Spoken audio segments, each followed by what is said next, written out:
If that person is out here talking about what we do as an institution, saying that what we doing is wrong, saying that what our government is doing is wrong, we gonna be on your ass. That's what they're saying. They're saying you can go. I remember back in 2023 during the student occupations on universities, the encampments, during a lot of my conversations with folks organizing, current former organizers, activists, I remember one of those big red flags was, are people prepared for what's to come after being seen out here or being active out here? We know, those of us who have organized in the past or who have been active in the streets know that, when that starts, like, if you active enough, like, you will then be targeted, you'll be investigated, you that active, you'll be followed, probably be able to start pointing out your ops, right? Preparing for that level of, or that type of relationship with the state, right? Or something that's a little more direct, and you become like an enemy of the state. And when you're named that, things change, right? I don't know how prepared a lot of people were for the Trump administration to really hit the ground like they have. I really want to just highlight the impact that this has on students in colleges and universities, and the direct war that was declared years ago by our current sitting vice president, J.D. Vance. Like, this is something that has been in the workings for a while. I think those of us who have been even working or closely within education, we know where the Republican Party has been coming from, where conservatives have been coming from when it comes to, like, public education, and even colleges, especially colleges and universities, because that's where the thought happens, right? The other part I think we fail to realize is that, as much as we want to believe these colleges and universities are a safe space to an extent for learning, at least for most, that these places are should be safe for students to learn, express themselves, etc. But the reality is that, these are also institutions that have their obligations and their priorities, and the majority of their priorities are to continue to make money, sustain making money, keep their donors donating, keep the government or whatever state agencies appeased so they can continue to get those dollars. That is their job. If you begin to bring attention towards their investments or towards their relationships, then you become an op to the institution. And by becoming an op to the institution, like, that's it. And what some people fail to realize is that you are probably an op before you walked in that door. You dig? Your mere existence is in opposition to a lot of these institutions. I want to just name the Trump administration's move to name Mahmoud Khalil as a national security threat is not a surprise. Right? I don't think we should be shocked at all if we know what happens or what has happened historically in America when anybody opposes what this U.S. government does. You are an op. You are then a target. And what has happened at Columbia University with students who, who've been demonstrating, who've been protesting, who've occupied space over the course of the last almost year and a half, almost 2 years, and getting the opportunity to sit down with administration for negotiations. And in their negotiations, they had two main demands, I want to say, that they cut all ties with Israel and that they divest from building some global center in Tel Aviv. Mahmoud Khalil was said to be leading activities that are in alignment with Hamas. Those activities being demonstrations, right? Those activities being protesting a genocide. Those activities being holding a university, an institution, accountable for what it does with its money, for how it shows up, for how it supports its students. Y'all, my man's was arrested in New York. Hold up. My man's was kidnapped, and then taken to Louisiana, to a for-profit detention center. Was it LaSalle Detention Center? Already known for human rights abuses. That's what we're doing. Send him to Louisiana, have the hearing in New York. Like that right there is enough to show you that we're going to do everything we can for this person to not be able to advocate for themselves, to not be able to talk to the people they need to talk to, We're going to make it very, very difficult. They know what they're doing is illegal. You feel me? They know what they're doing.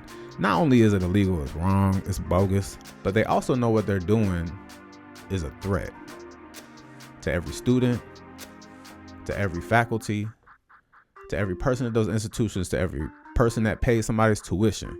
If that person is out here talking shit about what we do as an institution, saying that what we doing is wrong, saying that what our government is doing is wrong, we gonna be on your ass. That's what they saying. They saying you can go. Mahmoud Khalil is here legally. The fuck? No, y'all, it don't gotta be said again, but like we know what a fascist state looks like. You feel me? We know what it is. Like we know what it is. Like my man's was real life kidnapped and now is being held captive. Like he was kidnapped and taken. Mahmoud Khalil was kidnapped and taken from his pregnant wife, sent to Louisiana from New York. That's very intentional activity. That shit's fuck. That shit's fuck. I want to get in.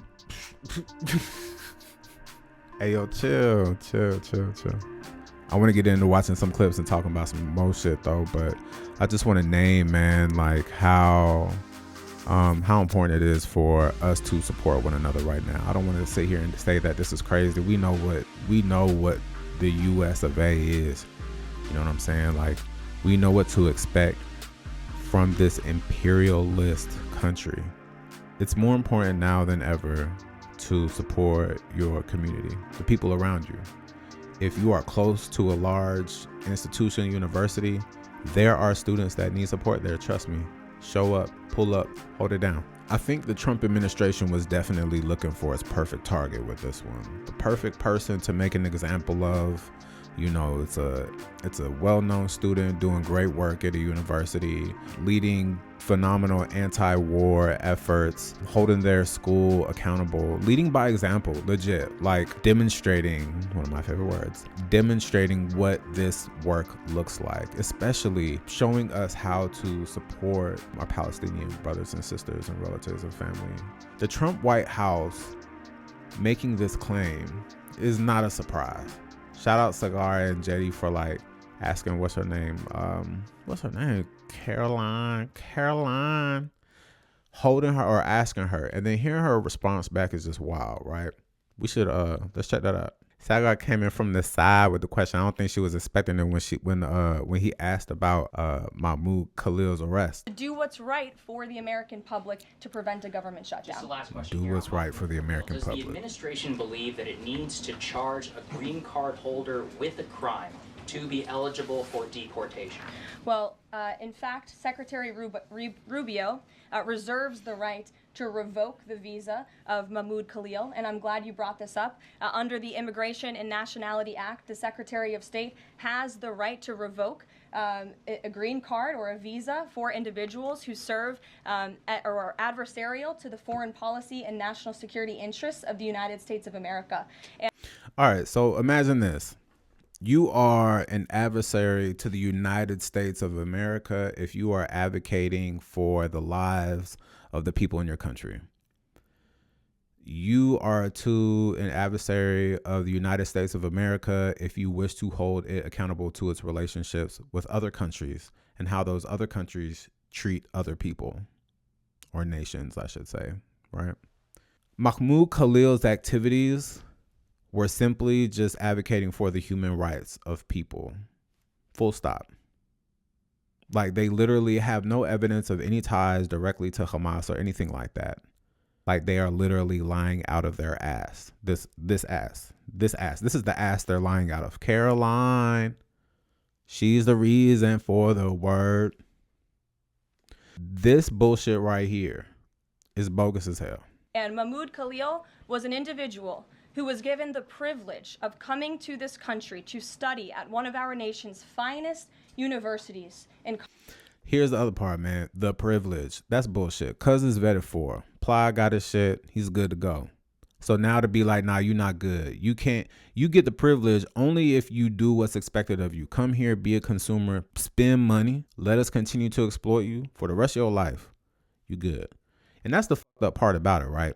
Like if you from another place, like they expect you to either die over there from a bomb that either we dropped ourselves or that we gave to somebody to drop on your ass. Either you die from that or you come over here and we just exploit the fuck out you.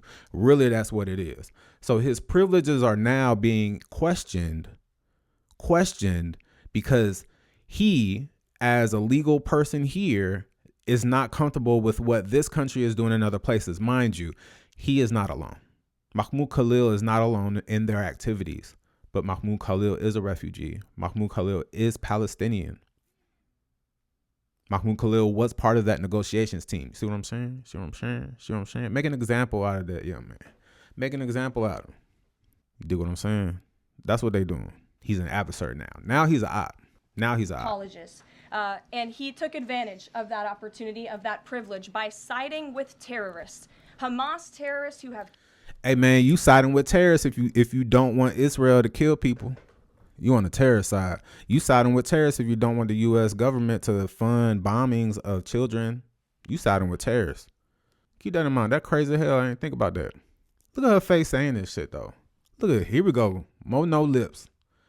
Just show me the mouth. Where the mouth? To study at one of our nation's finest universities and colleges. And he took advantage of that opportunity, of that privilege, by siding with terrorists. Hamas terrorists who have killed innocent men, women, and children. This is an individual who organized group protests that not only disrupted college campus classes and harassed Jewish American students and made them feel unsafe on their own college campus, but also distributed pro-Hamas propaganda, flyers with the logo of Hamas. That is what the behavior and activity that this individual engaged in. And I have those flyers on. Y'all believe this shit? Y'all believe this? You really can't believe, and you can't believe none of this shit. Like, you look at what they doing in the administration now, where they're cutting money, where they're sending threats. They got no evidence of no Hamas flyer. The fuck? They ain't got no evidence of Mahmoud Khalil talking with terrorists. They got no evidence of that shit. But these clowns will sit up on that podium and lie to our face. On my desk, they were provided to me by the Department of Homeland Security. I thought about bringing them into this briefing room to share with all of you, but I didn't think it was worth the dignity of this. I thought about bringing the evidence to show you, but I didn't think it was worth. It wasn't worth it. I thought about bringing the evidence to show you that we are making the right call, but I don't think it was worth it. Worth showing to the American people or the world that we have evidence, small evidence, little flyers. They're public, right? They're everywhere. Why we can't see them? Room to bring that pro-Hamas propaganda, but that's what this individual distributed on the campus of Columbia University. We talking about pro-Hamas propaganda, but when we gonna start naming what these folks doing is pro-genocide propaganda? You even look at death tolls. Whose propaganda might be hitting a little harder? Whose is more effective? Yo, Cuz could have had a whole Hamas podcast and it wouldn't have did shit. You feel me? He could have had a whole sponsorship. Goddamn, wouldn't have did nothing. She ain't got no evidence. She ain't bring nothing here. They ain't released nothing either. All they have said is that Cuz has been leading activities that are in alignment with Hamas.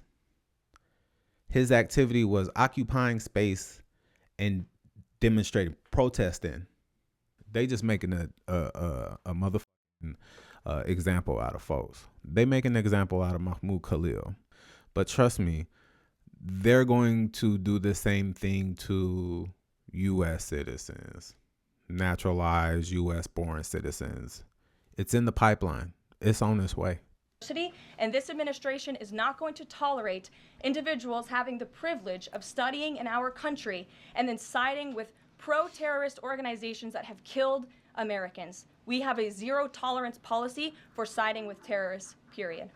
Imagine being told that if you are not on the side, this is what they saying. Check me out. This is what they're telling us. They're telling us that if you are not on our side of murdering, slaughtering, hurting, injuring, killing, if you are not on our side of getting rid of these people, I ain't even gonna use any other, getting rid of these people, you're not on our side of getting rid of them, then you are against us. That's what they're saying. Full stop. That's what she's saying. That's what they're saying. If you ain't with the G side, then you must be on the other side. Bro, what side you on? You feel me? What side you on? That bum ass hoe. That bum ass hoe, bro. That bum ass hoe.